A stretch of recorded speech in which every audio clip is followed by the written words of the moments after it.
Blighty Thank God is based on the diary our family discovered my late father, Ron Chapman, wrote in 1943 when he was a young RAF pilot serving in the Middle East and Italy. In this grave hour,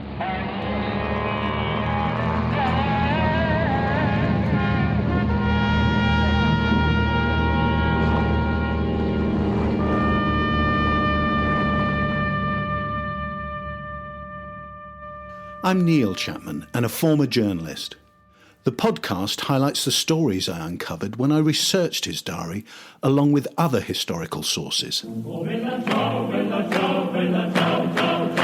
After my father died in 1980, a representative from the veterans organisation, the Royal Air Force Association, visited my mother. He asked to see my father's logbook. It's an official document detailing all the flights my father took as a pilot. Bare information such as dates, plane types, locations, and flight duration. From it, the representative divined elements of my father's RAF war service, revealing to us that he took part in special operations to drop supplies to Yugoslav and Greek civilian partisans fighting the Germans, something we were completely unaware of. I'd never seen the logbook, and when I did, how he knew those details from such sparse information was a mystery. There must be other sources. It took a few decades before I unlocked the story and the part my father played in those secret operations that started in November 1943. My father officially joined 267 Squadron in Cairo, Egypt, on November the 15th, 1943, as they were preparing to leave for Bari, Italy. The news was delivered with a style only the military could employ, as grandson Nick describes. Sunday the 14th of November. Went to 216 Group. Got my balls chewed off to begin with, then posted to 267 Squadron. Go tomorrow. This episode is about a series of secret special operations 267 Squadron undertook from Bari, two of which my father was part of.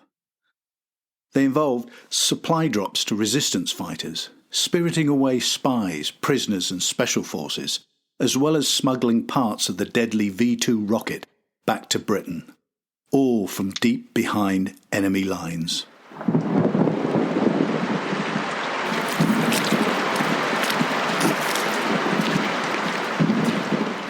After service in North Africa, towards the end of 1943, 267 Squadron was relocating from Cairo to Bari, a port in southern Italy and what would become a major hub for both British and American Air Force units.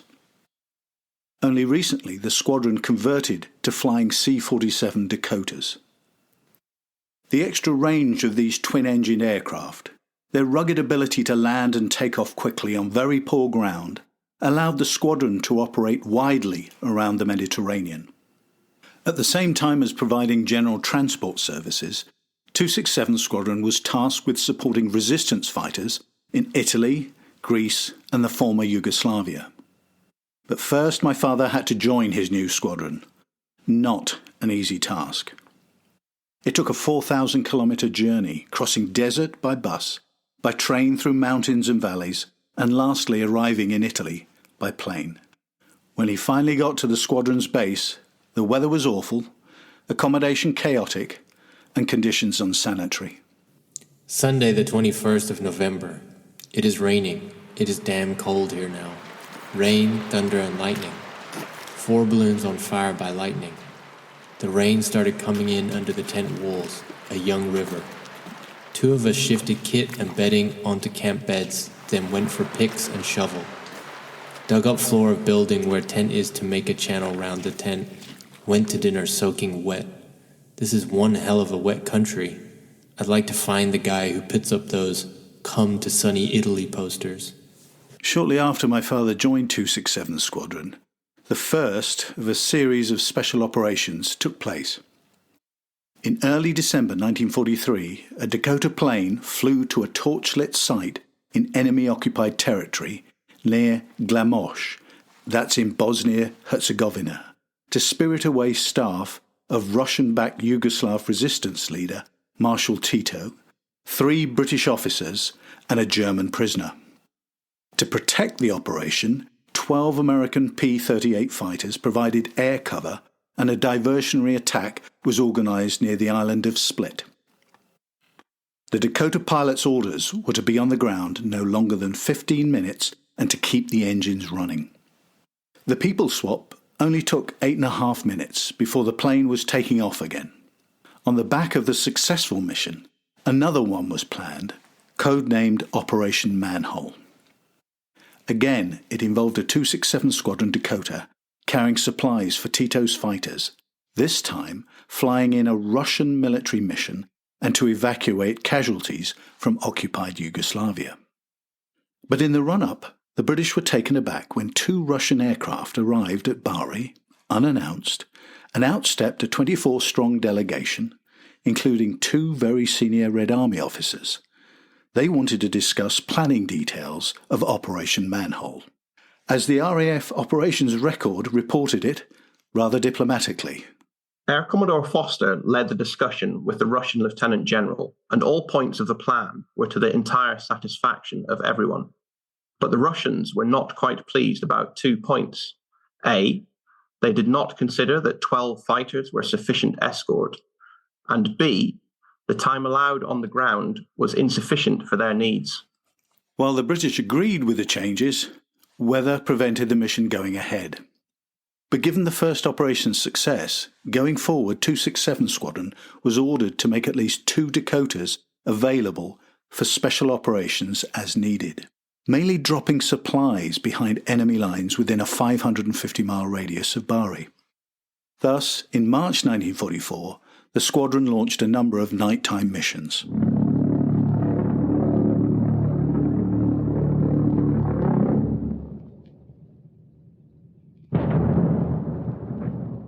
My father's first special mission began on the evening of March the 17th, with a 35-minute flight south from Bari to Brindisi. Still on the Italian coast, but a few miles closer to the enemy Balkan coast to the east. At an operational briefing from a squadron intelligence officer, the 7 crew learned the target and code signals for the mission. Dakota aircraft were unarmed, so orders would be to maintain radio silence and use dead reckoning navigation, working out positions with maps and compass, to avoid enemy detection. With luck, the navigator might also obtain fixes from enemy radio stations to pinpoint the plane's course and location.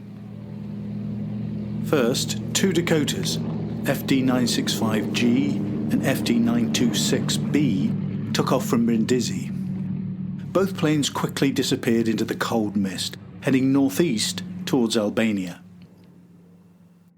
On board were Special Forces operatives and 9,000 pounds of supplies. 90 minutes later, my father's plane, FD-593E, took off this time heading east, then southeast towards Greece and deeper into enemy-held territory. On board was a 4,075-pound cargo of 33 packages and 11 bundles. Relatively few clouds would make their trip more hazardous, but a lone plane would mean less engine noise and be harder to see. The clear night made spotting the ground target area easier, and it took 40 minutes to cross the Adriatic Sea before adjusting course to head into northwest Greece. Another hour and a half, and the plane finally arrived over the intended target location, 9,000 feet below. A flashed L by torchlight confirmed they were close, and then a mile southeast, a fire and red flare confirmed their true target. The plane made 7 south-north, then north-south runs at over 100 miles per hour, combining a steep 180-degree turn at the end to make their return. Without parachutes, the packages fell away quickly as soon as they were pushed out of the rear cargo doors. In total, the plane was over the target area an interminable 45 minutes. But it was successful, and once the last drop happened, the plane headed for home and safety. Returning to Brindisi took a further 2 hours, a total of 5 nerve-stretching hours in the air, much of it over enemy territory. Bella ciao, bella ciao, bella ciao, ciao, ciao.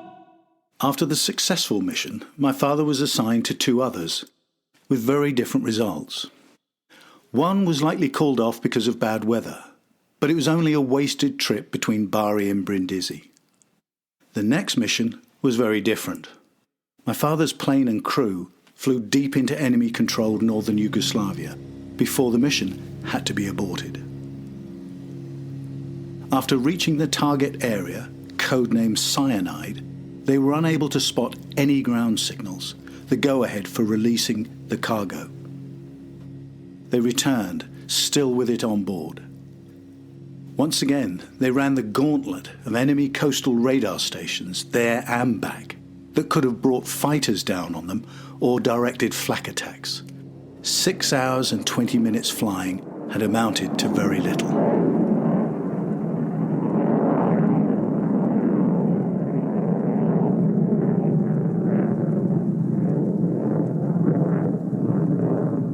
Meanwhile, a series of other special missions involving others in 267 Squadron were taking place. These were codenamed Operation Wildhorn 1, 2 and 3 and were key in the Allies defending against Germany's new terror weapons, the V-1 and V-2 rockets. The first Wildhorn operation, in April 1944, saw a Dakota fitted with 8 long-range tanks fly 1,600 miles for nearly 18 hours over occupied Yugoslavia, Hungary and Czechoslovakia to land for just minutes in a beetroot field near Lublin, southeast of the Polish capital, Warsaw.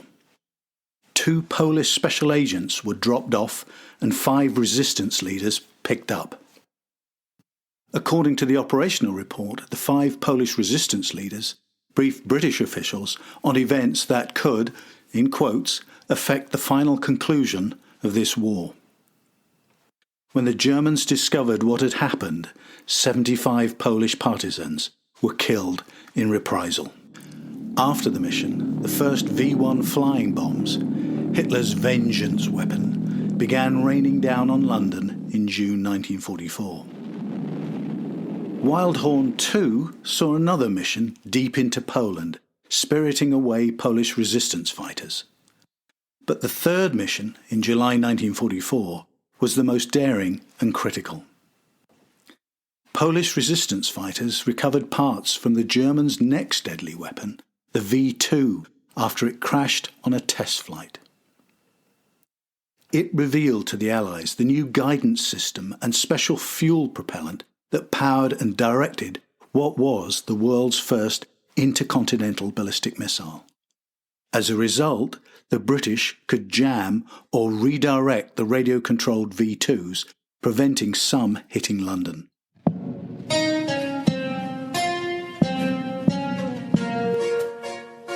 By the time of 267's third Wildhorn mission, my father was back in Egypt, training on bomber aircraft. Yet another move for him.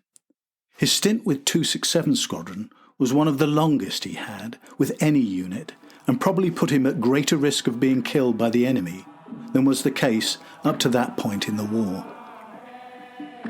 But by this stage, 1944, I believe he'd know the enemy wasn't really the biggest risk. Accidents, diseases, and sheer bad luck were the everyday dangers he faced along with his colleagues. To find maps, photographs and other material associated with each episode, as well as the complete diary with my research notes, visit the website blightythankgod.co.uk. The diary extracts are read by Ron Chapman's 8 grandchildren. He'd be proud of all of them.